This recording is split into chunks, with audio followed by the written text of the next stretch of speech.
Subscribe کے button پہ click کریں، بیل کے آئیکن پہ کلک کیجئے تاکہ ہر نئی ویڈیو کی نوٹیفیکیشن آپ کو مل جائے۔ جی علی بھائی کوشچن ہے، اگر کوئی نافرمان اور بدبخت قسم کا بیٹا اپنے باپ کی دولت اور جائیداد کو حاصل کرنے کی خاطر یہاں تک پستی میں گر جائے کہ اس لالچ میں اپنے باپ ہی کو قتل کر ڈالے، نعوذ باللہ من ذالک، جیسا کہ الیکٹرانک میڈیا پر آئے روز ایسی دل خراش خبریں سننے کو ملتی رہتی ہیں، تو ایسی تشویشناک صورتحال میں کیا اسلام اس چیز کی اجازت دیتا ہے کہ ایسے بدبخت بیٹے کو اسی باپ کا وارث بنایا جائے؟ قطعاً اسلام اجازت نہیں دیتا، نہ اسلام کے مزاج میں یہ بات بیٹھتی ہے۔ جامعہ ترمذی اور سنن ابن ماجہ میں صحیح سند کے ساتھ حدیث ہے، نبی صلی اللہ علیہ وآلہ وسلم نے فرمایا قاتل اپنے مقتول کا وارث نہیں ہو سکتا۔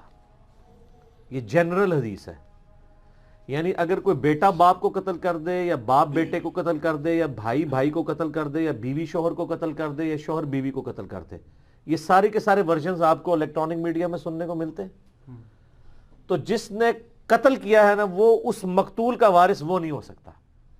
تو ظاہر اب اس شرعی سزا کے طور پر اسے امپلیمنٹ بھی کرنا چاہیے، نبی علیہ السلام نے واضح فرما دیے۔ اگر یہ چیز امپلیمنٹ ہو جائے تو پھر تو کسی کو مارنے کا سوچے گا نہیں، وہ زندگی میں ہی اس کے ہاتھ پاؤں اس کے آگے جوڑے گا کہ میرے نام پہ کچھ جائیداد لگا دے، مارنے کی کوشش نہیں کرے گا۔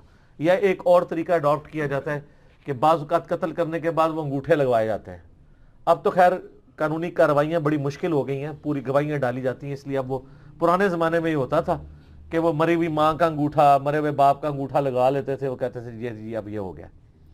اب اس طرح کی صورتحال نہیں ہوتی، تو کبھی بھی مقتول اپنے یعنی جس نے اس کو قتل کیا وہ اب اس مقتول کے مال کا وارث نہیں بن سکتا اسلام میں۔ اسی طریقے سے بخاری مسلم میں حدیث ہے کافر مسلمان کا وارث نہیں ہو سکتا اور مسلمان کافر کا وارث نہیں ہو سکتا۔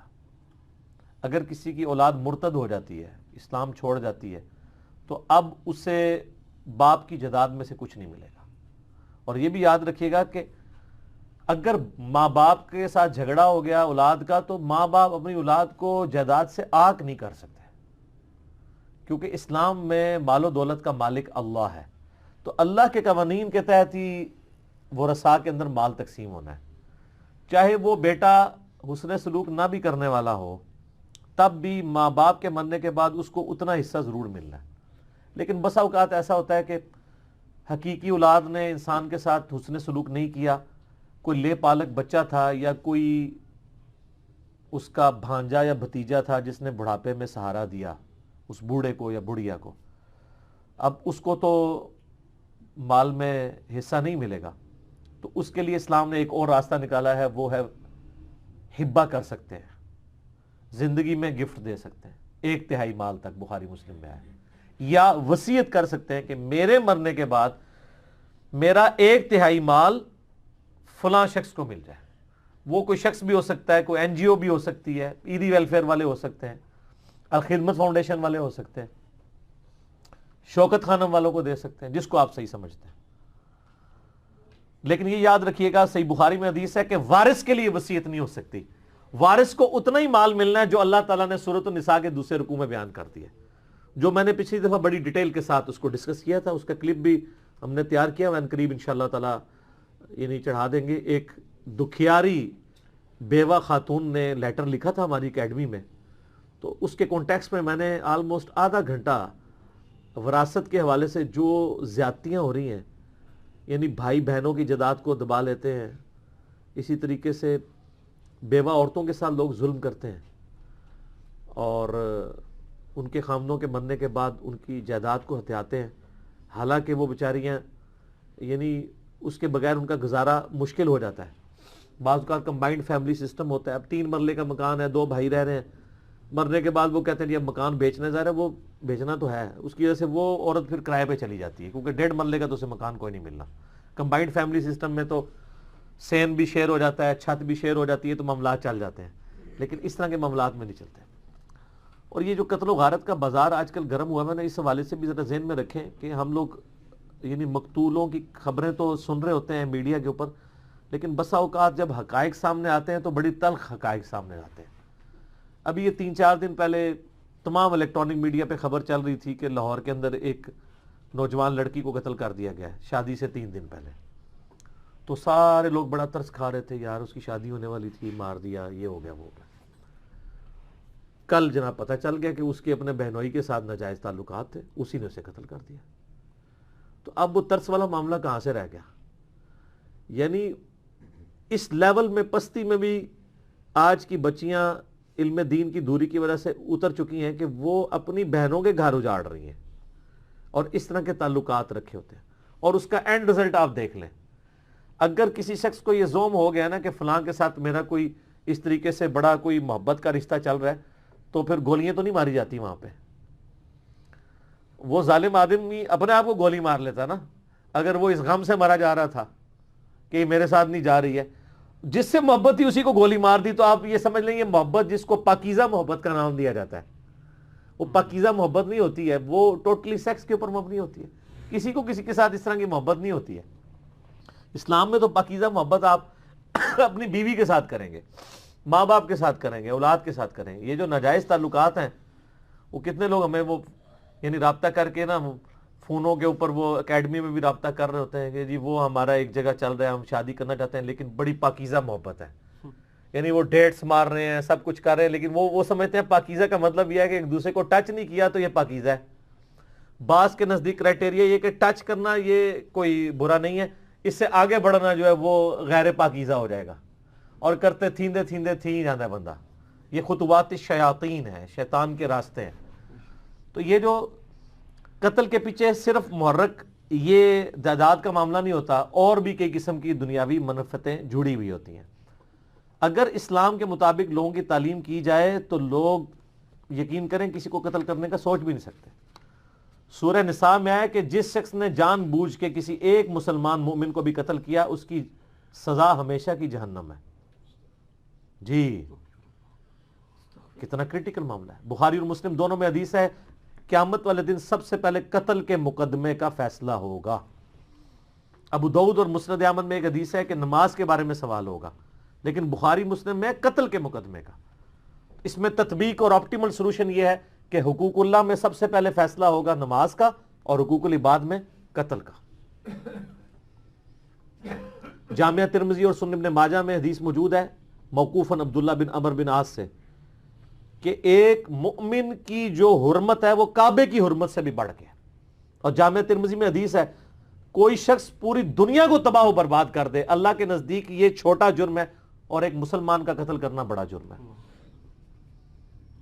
ابو داؤد میں حدیث موجود ہے کہ نبی صلی اللہ علیہ وآلہ وسلم نے فرمایا کہ قیامت والے دن مقتول اپنے قاتل کو پیشانی کے بالوں سے پکڑ کے گھسیٹتا ہوا اللہ کے عرش کے پائے کے پاس پہنچ جائے گا اور کہے گا اللہ آج مجھے انصاف دلا، اس نے دنیا میں میری جان مجھ سے کیوں چھینی تھی.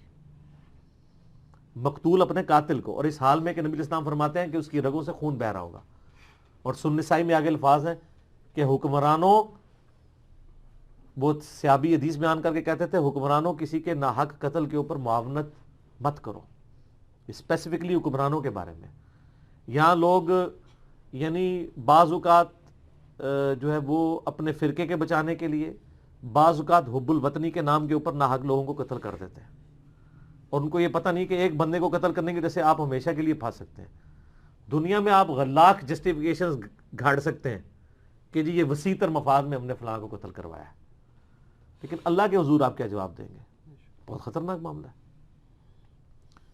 سورۃ البقرہ میں اللہ تعالیٰ نے اسپیشلی یہ بات ارشاد فرمائی ہے وَلَكُمْ فِي الْقِصَاصِ حَيَاتٌ يَا أُولِي الْأَلْبَابِ. قتل کے مقدمے میں پیروی کرنے میں ہی زندگی چھپی ہے اے اہل عقل. باقی ہر معاملے میں اسلام کہتا ہے معاف کرو. قتل کے لیے کہتا ہے کہ قاتل کو نہیں معاف کرنا، اور کہا اس میں زندگی ہے تمہاری. کیوں زندگی ہے؟ جب قاتل کو پتا ہوگا کہ میں قتل کرنے کے سبب پکڑا جاؤں گا تو وہ کبھی سوچے گا بھی نہیں کسی کو مارنے کا. جب اس کو یہ پتا ہوگا کہ میں شواہد مٹا دوں گا، صحت جرم سے انکار کر دوں گا، پولیس بھی تفتیش کے اندر جو ہے وہ لیم ایکسکیوزز گھڑ لے گی، جوڈیشری میں جا کے میں چھوڑ جاؤں گا جس طرح سائیوال انسیڈنٹ میں ہوا ہے. پوری قوم نے قتل عام دیکھا ہے، اور اس میں پرائم منسٹر صاحب نے ٹویٹ کی تھی کہ جی میں منطقی انجام تک پہنچاؤں گا. وہ مقدمہ پہنچا خود منطقی انجام کی طرف وہ جا رہے ہیں. اور اب آخرت میں جو انہوں نے اللہ کے حضور جواب دینا ہے، اس ایک کیس کو یہ بنا دیا جاتا نا عبرت. مجھے پرانے حکمرانوں پہ تو اس حوالے سے کم غصہ آتا ہے کیونکہ چلے وہ تو ہے ہی کرپٹ تھے نا. جو مومن ہونے کا دعویٰ کرتے تھے, جو ماڈل ٹاؤن قتل کے اوپر بولا کرتے تھے, ان کے اپنے دور حکومت میں جو قتل ہوا اس کی کوئی پیروی نہیں ہوئی, 3 کروڑ کا چیک دے کے فارغ کر دیا. اس کے علاوہ بھی کتنے آئے دن آپ تو کراچی میں دیکھتے رہتے ہیں کہ ریاستی اداروں کے ہاتھوں لوگ, وہ نقیب اللہ محسود کا قتل ہوا تھا, سب کچھ اسٹیبلش ہو گیا, وہ جو قاتل ہے اسی طریقے سے پھر رہے. تو پھر سر جب رول آف لا نہیں ہوگا تو پھر آپ یہ ایکسپیکٹ نہ کریں کل کو جب یہ ساہیوال انسیڈنٹ کے جو وہ یتیم بچے جب بڑے ہوں گے نا, تو جب آپ کے پیٹ چیریں گے نا اور آپ کے سینوں میں گولیاں اتاریں گے اور آپ پہ خود کچھ حملہ آور بن کے یہ مسلط ہوں گے نا, تو پھر آپ نے کسی سے گلہ نہیں کرنا, یہ آپ کے بوئے ہوئی چیزیں ہیں جو آپ کاٹ رہے ہوں گے. یہ بڑا خطرناک معاملہ ہے, قتل کو ہلکا نہ جانے. اور نبی الاسلام کی حدیث ہے ابو داؤد کے اندر کہ قتل کا جو دیت ہے نا وہ 100 اونٹ ہے, کم از کم 1.5-2 کروڑ روپے بنتا ہے پاکستانی آج کل. اور یہ کیا کہتے ہیں, مرنے والوں کو 25 لاکھ کا چیک, زخمیوں کو 5 لاکھ کا چیک. اور 25 لاکھ بھی کبھی کبھی, زیادہ تر تو ہوتا ہے کہ شہید ہونے والوں کو 10 لاکھ یا 15 لاکھ کا چیک اور زخمیوں کو 5 لاکھ کا چیک.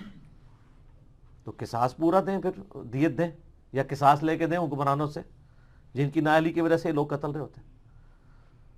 دیکھیں جی, معاشرہ چلتا ہے 2 چیزوں پہ, احترام جان اور احترام مال. جس معاشرے میں جان اور مال کا احترام نہیں ہے نا جی, وہ معاشرہ چاہے جتنا مرضی دیندار معاشرہ ہے وہ چل نہیں سکتا. اور جہاں پہ بے دینیت ہے لیکن یہ 2 چیزیں ہیں وہ معاشرے چلیں گے. یورپ امریکہ کے معاشرے اس لیے چل رہے ہیں سر, وہاں پہ نہ پرائم منسٹر کی جرت ہے نہ کسی آرمی چیف کی جرت ہے کہ وہ قانون کو توڑ جائے. اوئے کر کے نہیں بلا سکتے, ہیومن ڈگنیٹی میں اتنا لوگ برابر ہیں. آپ نے وہ ڈیوڈ کیمرون کی ویڈیو نہیں دیکھی تھی, سٹنگ پرائم منسٹر تھا یو کے کا, ہاسپٹل میں داخل ہوا ہے مریض کی عیادت کے لیے, تو وہاں پہ ادھر کا ڈاکٹر ہے, اس نے کہا آپ کس کی اجازت سے آئے ہیں, مریض سے نہیں مل سکتے, اٹھو ادھر سے, نکال دیا. اور اس کی ویڈیو بھی بنی ہے, کیونکہ اس ڈاکٹر کو پتا ہے کہ پرائم منسٹر چاہے طاقتور ترین انسان ہے میرے ملک کا, لیکن قانون سے اوپر نہیں ہے. یہ مجھے نوکری سے نہیں نکال سکتا کیونکہ میں حق پہ ہوں. میں نے ڈیسائیڈ کرنا ہے کہ مریض کو کوئی مل سکتا ہے کہ نہیں, پرائم منسٹر نے ڈیسائیڈ نہیں کرنا. یہاں پہ پرائم منسٹر کسی ہاسپٹل کا وزٹ کرے, 1 دن پہلے ہی وہاں سے جو اضافی مریضوں کو اٹھا کے لے جاتے ہیں تاکہ کھلا کھلا نظر آئے اور لوگوں کو وزٹ کروایا جائے. یہ آپ فرق دیکھ لیں, پھر بھی جنت ہی تسی جا رہا ہے. اچھا مجھے بتائیں, ہمارے ملک میں تو آگے پیچھے اتنی سیکیورٹیاں ہوتی ہیں ان سارے لوگوں کی, یہ باہر کے ملکوں میں جاتے ہیں انہوں نے اپنے بیگ بھی خود اٹھائے ہوتے ہیں. ان ایئرپورٹس کے اوپر ان کے ساتھ ملازمین تو نہیں ساتھ چل رہے ہوتے ہیں کہ جو ان کی پیمپرنگ کر رہے ہوں, کوٹ بھی اتارتے ہیں تو یہاں پہ رکھ کے یوں چل رہے ہوتے ہیں. اب میں نام نہیں لیتا آپ کے سامنے, یہ آپ دیکھتے رہتے ہیں یہ تماشے. ادھر آتے ہیں تو ان کے آگے بھی 20 گاڑیاں, پیچھے بھی 20 گاڑیاں, دائیں بھی بائیں بھی, ہر طرف اس طریقے سے بندہ پریشان ہو جاتا ہے. یہ وہی مخلوق اتر آئی ہے ادھر. تو میرے بھائی دین کو پریکٹس کرنا اور چیز ہے, اور دین کے اوپر میٹھی میٹھی باتیں کرنا یہ اور چیز ہے. یہ بہت آسان ہے, اسی تو ہم کہتے ہیں نا تیرے ہوتے جنم لیا ہوتا. یہ کہنا آسان ہے. وہ میرا کلپ چڑھا ہے نا, ویسے زیادہ تر لوگوں نے پسند کیا ہے, لیکن بعض لوگوں کو ہوا ہے کہ جی وہ دیکھیں جی نعت لکھی تھی, وہ سارا نعت پڑھو. اچھا میں کلیریفیکیشن دے دوں, بعض لوگوں نے کہا یہ ڈاکٹر طاہر القادری صاحب کی نعت ہے. میں بھی بڑا عرصہ پہلے یہی سمجھتا تھا کہ طاہر القادری صاحب نے بھی اس سے ملتی جلتی ایک لکھی ہوئی ہے. تو یہ نعت بیسیکلی چوری کی ہوئی تھی بعض لوگوں نے, اور اینڈ پہ ایک مقطع جوڑ دیا تھا, ہوتا طاہر تیرے بھی غلاموں میں. تو وہ ڈاکٹر طاہر القادری صاحب کا قصور نہیں ہے, یہ نعت حسن نثار صاحب نے لکھی ہے, بلکہ وہ جو حسب حال پروگرام میں جنید سلیم صاحب نے ایک دفعہ پوری پڑھ کے بھی سنائی تھی. تو یہ کنفرم ہے کہ یہ انہی کی لکھی ہوئی ہے. ویسے حسن نثار صاحب زندہ, آپ پوچھ بھی سکتے ہیں, ڈاکٹر طاہر القادری صاحب سے بھی پوچھ سکتے ہیں, وہ انشاءاللہ انکار کر دیں گے کہ میں نے نہیں لکھی. لیکن ظاہر ہے کہ جب, اور میرا یقین ہے کہ قادری صاحب یہ لکھ بھی نہیں سکتے, کیونکہ اس میں بعض اشعار ایسے عجیب و غریب ہیں جو ڈاکٹر طاہر القادری صاحب جیسا عالم تو نہیں لکھ سکتا. کاش میں کعبے کا کوئی بت ہوتا, تیرے ہاتھوں سے گرا ہوتا, اے شیر دے وچ استغفر اللہ. اس کی وجہ یہ ہوتا کاش میں ابو جہل ہوتا اور تیرے ہاتھوں سے کلمہ پڑھ لیا ہوتا. چلو یہ سمجھ آتی ہے, بت ہونے کی تمنا تو نہیں آپ کر سکتے, اور بڑی بڑی عجیب چیزیں ہیں اس میں. لیکن میں اس کو اس طرح کریٹیسائز, یعنی میرا یہ کہنے کا مقصد تھا کہ ہم یہ نعتیں تو کہہ لیتے ہیں لیکن پریکٹیکلی ہماری زندگیاں اس کے مطابق نہیں ہوتی ہیں جو ہمارے بلنگ بانگ دعوے ہوتے ہیں. ٹھیک ہوگا جی نیکسٹ کوشچن ہے، کیا مسجد میں موجود وضو خانہ یا مسجد کی چھت